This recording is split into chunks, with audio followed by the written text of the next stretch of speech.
Hello everyone, welcome to bright IQ। तो अभी हम लोग जेपीएससी में बहुत ही इंपॉर्टेंट टॉपिक पढ़ रहे हैं, पेपर 1 हिस्ट्री का आधुनिक भारत। यह आधुनिक भारत का पार्ट 4 है, जिसमें हम लोग पढ़ेंगे स्टोन एज पाषाण काल के बारे में। तो हम लोग स्टार्ट करते हैं क्वेश्चन नंबर 10 से, जो है आपका कि भारत में पशुपालन एवं कृषि के प्राचीनतम साक्ष्य कहाँ से मिले हैं। देखिए यहाँ पे क्वेश्चन नंबर 10 है। क्वेश्चन नंबर 9 तक का वीडियो आपका अपलोड हो चुका है, जिसका लिंक डिस्क्रिप्शन बॉक्स में दिया हुआ है। वहां जाके उन सारे क्वेश्चन को अच्छे से स्टडी कर सकते हैं विथ कॉन्सेप्ट, क्योंकि वहाँ पे सिर्फ क्वेश्चन नहीं है, क्वेश्चन के साथ साथ आपको बेसिक कॉन्सेप्ट को भी क्लियर कराया गया है। तो चलिए हम लोग इसका आंसर देखते हैं। आपके पास ऑप्शन में दिया हुआ है अंजीरा से, दमसदात से, या फिर किले गुल मोहब्बत से, मेहरगढ़ से। तो देखिए प्राचीनतम कृषि का प्रमाण हो, चाहे तो वो पशुपालन का प्रमाण हो, तो मैक्सिमम चीजों का साक्ष्य जो है आपका कहाँ से मिलता है, तो मेहरगढ़ से मिलता है। यानी कि इसका करेक्ट आंसर क्या हो जाएगा, मेहरगढ़ हो जाएगा। ठीक है, चलिए नेक्स्ट क्वेश्चन देखते हैं, जो है आपका कि उत्तर प्रदेश की सांस्कृतिक विरासत के संदर्भ में निम्न में से कौन सा कथन सही है। आपके पास ऑप्शन में दिया हुआ है कि इस प्रदेश के अनेक उत्खनित पुरा स्थलों से वैश्विक संदर्भ में कृषि के प्राचीनतम प्रमाण प्राप्त हुए हैं, या फिर प्राचीनतम कृषि अन्न जौ और धान मिले हैं। तो देखिए इसमें आपका उत्तर प्रदेश की सांस्कृतिक विरासत के संदर्भ में जो है ये दोनों कथन सही है। आपका यहाँ से ये दोनों कथन, ये दोनों चीजें जो है वो मिले हैं, यानी कि आपका ऑप्शन नंबर 3 जो है इसका करेक्ट आंसर हो जाएगा। चलिए नेक्स्ट क्वेश्चन की तरफ बढ़ते हैं, जो है आपका कि उस स्थल का नाम बताइए जहाँ से प्राचीनतम स्थायी जीवन के प्रमाण मिलते हैं। प्राचीनतम स्थायी जीवन का प्रमाण पूछा गया। आपके पास ऑप्शन में दिया हुआ है धोलावीरा से, किले गुल मोहम्मद से, कालीबंगा से, या फिर मेहरगढ़ से।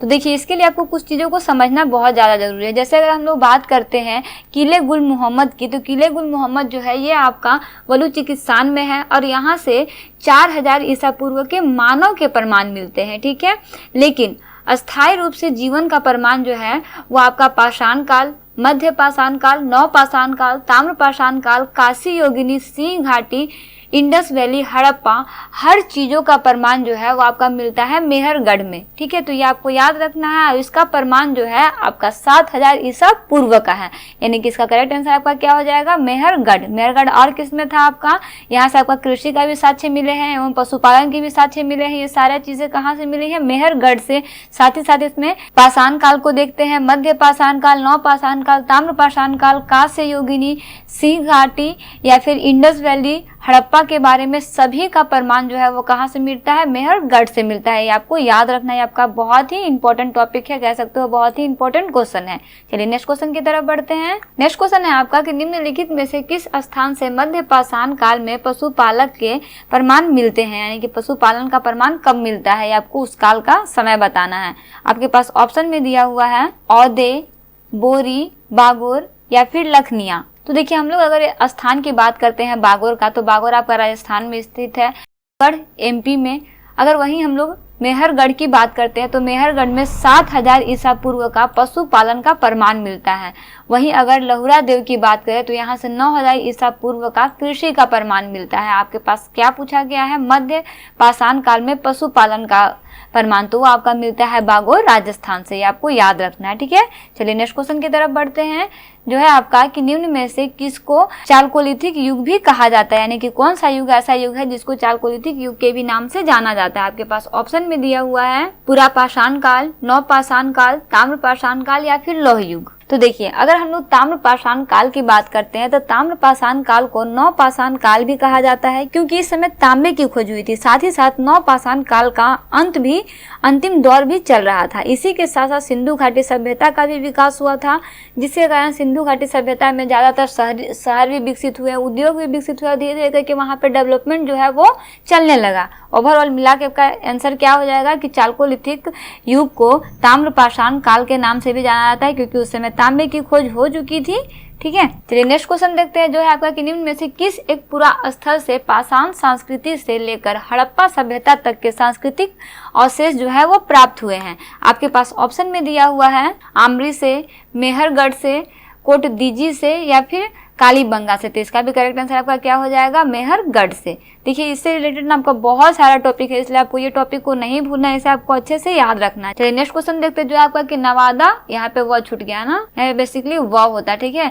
तो नवादा टोली का उत्खनन किसने किया है, आपको किसने किया था आपको बताना है, किसका, नवादा टोली का उत्खनन। आपके पास ऑप्शन में दिया हुआ है केडी वाजपेयी ने, बीएस वाकंकर ने, एचडी संकालिया ने या मार्टिमर हिलर ने। चलिए हम लोग इसमें एक व्यक्ति का नाम जिक्र करते हैं जिसका नाम था एचडी संकालिया। एचडी संकालिया जो थे वो डेक्कन कॉलेज के प्रोफेसर हुआ करते थे जिन्होंने इसकी खोज की थी। और ये अगर साइट बोला जाए कि ये कहाँ का साइट है, कहाँ का चीज है, तो ये आपका ताम्रपाषाण काल का साइट माना जाता है। और ये कॉलेज जो है आपका, जो मैं आपको कॉलेज बताई कि ये जो प्रोफेसर खोज किए थे इसके, वो आपके डेक्कन कॉलेज के प्रोफेसर थे। और डेक्कन कॉलेज जो है आपका पुणे मध्य प्रदेश में स्थित है। ये तीनों टॉपिक आपको याद रखना है। तो इसका करेक्ट आंसर आपका क्या हो जाएगा, एचडी संकालिया। एचडी संकालिया जो कि एक कॉलेज के प्रोफेसर हुआ करते थे, जिस कॉलेज का नाम था डेक्कन कॉलेज, और ये आपका पुणे मध्य प्रदेश में स्थित है। और इन्होंने ही सबसे पहले खोज की थी नवादा टोली का, ठीक है। तो ये आपको याद रखना है, या फिर बोल सकते हो कि उत्खनन के लिए नवादा टोली का उत्खनन इन्होंने ही करवाया था। चलिए नेक्स्ट क्वेश्चन की तरफ बढ़ते हैं।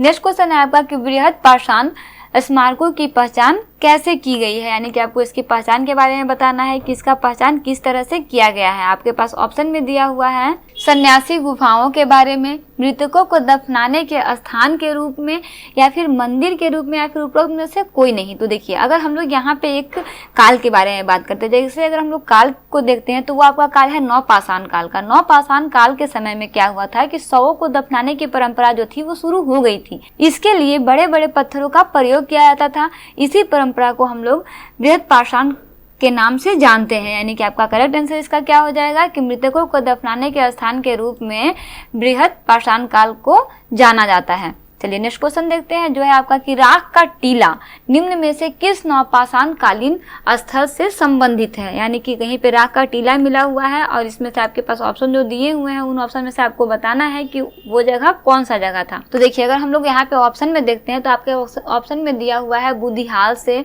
संगल कल्लू से, या फिर गोलडीहवा से, या फिर ब्रह्मगिरी से। तो देखिए इसके लिए आपको कुछ टॉपिक को जानना इसमें भी जरूरी है। जैसे अगर हम लोग बात करते हैं कर्नाटक का, जो कि आपका मैसूर में स्थित है, यहाँ से आपका बेल्लारी और इसी का एक स्थान का नाम है संगल कल्लू। यहाँ से मिला है राख का बहुत बड़ा टीला, या फिर बोल सकते हो ढेर। तो आपका इसका करेक्ट आंसर क्या हो जाएगा, संगल कल्लू से मिला है राख का ढेरा, जो कि आप नवपाषाणिक स्थल से संबंधित है। चलिए नेक्स्ट क्वेश्चन देखते हैं, जो आपका कि भीमबेटका किसके लिए प्रसिद्ध है। आपके पास ऑप्शन में दिया हुआ है गुफाओं की शैल चित्र के लिए, खनिज के लिए, बौद्ध प्रतिमाएं के लिए, या फिर सोन नदी का उपागम के लिए। तो देखिए इसके लिए आपको कुछ चीजों को समझना बहुत जरूरी है। जैसे अगर हम लोग बात करते हैं भीमबेटका की, तो भीमबेटका जो है आपका एमपी में स्थित है, रायसेन जिले के अब्दुल्लागंज में पड़ता है। ये आपको याद रखना है, कहाँ पे स्थित है, एमपी में स्थित है, रायसेन जिले के अब्दुल्लागंज में ये पड़ता है।